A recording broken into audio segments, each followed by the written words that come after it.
নমস্কার বন্ধুরা, আজকে আমরা বানাচ্ছি মাছের মাথা দিয়ে মিষ্টি কুমড়োর তরকারি। চলুন, আমরা আলু এবং কুমড়োগুলোকে ডুমো ডুমো করে কেটে রাখবো, মানে বড় বড় ডাইস। এবার আমরা একটা প্যানে গরম তেলের মধ্যে আস্তে আস্তে আলু এবং কুমড়োগুলো ছেড়ে দেবো। প্রথমে আলুটা দেওয়া বেটার, কারণ আলু সিদ্ধ হতে একটু সময় লাগে। তারপরে আস্তে করে আমরা কুমড়োটা দিয়ে দেবো। এবার তেলে দিয়ে ওটাকে সাঁতলে নিতে হবে।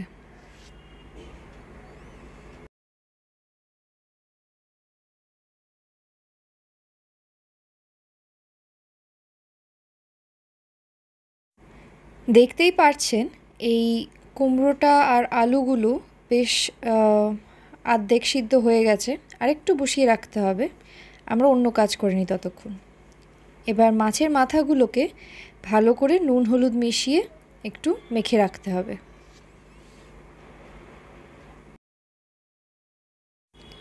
নুন হলুদ মাখানো মাছের মাথাগুলো আমরা আস্তে করে তেলে ভেজে নেব।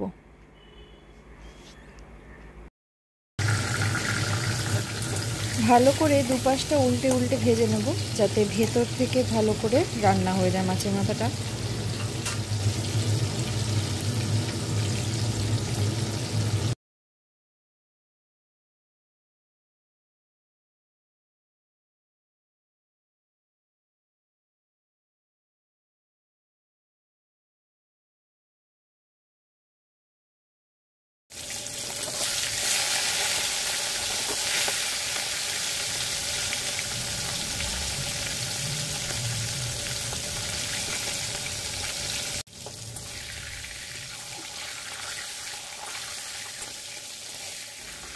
এবার মাছগুলো ভাজা হয়ে গেলে সেই সেম তেলটার মধ্যে আমরা বাকি রান্নাটুকু করে নেব। প্রথমে একটু তেজপাতা দেব, তারপরে একটু জিরে, গোটা জিরে, পেঁয়াজ কুচি,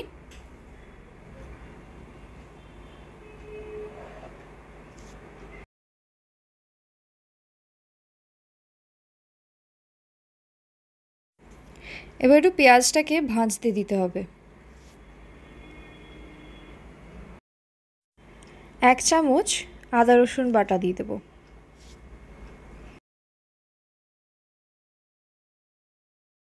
ভাজা ভাজা হয়ে গেলে 1 চামচ হলুদ দিয়ে দেবো,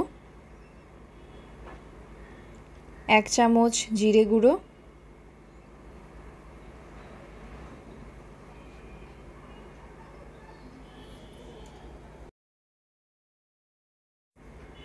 এবং 2 চামচ ধনে গুঁড়ো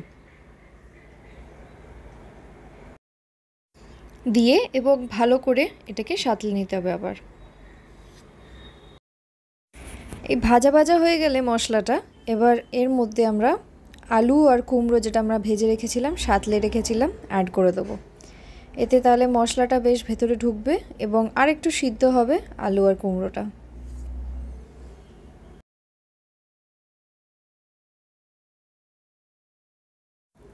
একটু ভাজা ভাজা হলে এর মধ্যে আমরা একটু জল মিশিয়ে দেব।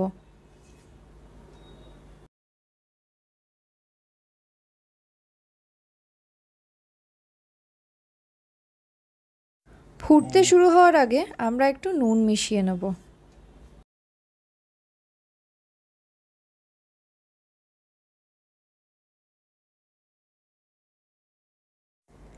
বেশ কিছুক্ষণ ফোটার পরে আপনি দেখতেই পাচ্ছেন আলুটা কুমড়োগুলো বেশ সিদ্ধ সিদ্ধ হয়ে গেছে।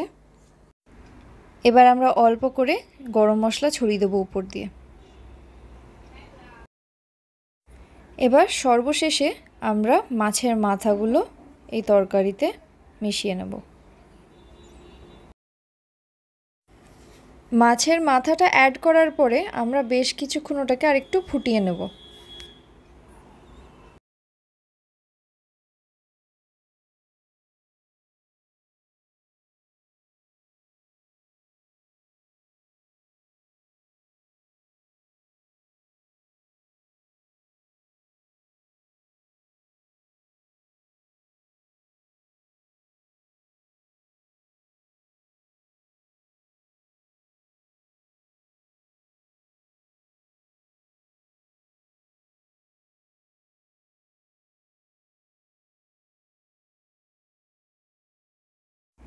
এবার আমরা অল্প একটু চিনি দেব, চিনি দিয়ে আরও কিছুক্ষণ ফুটিয়ে নেব।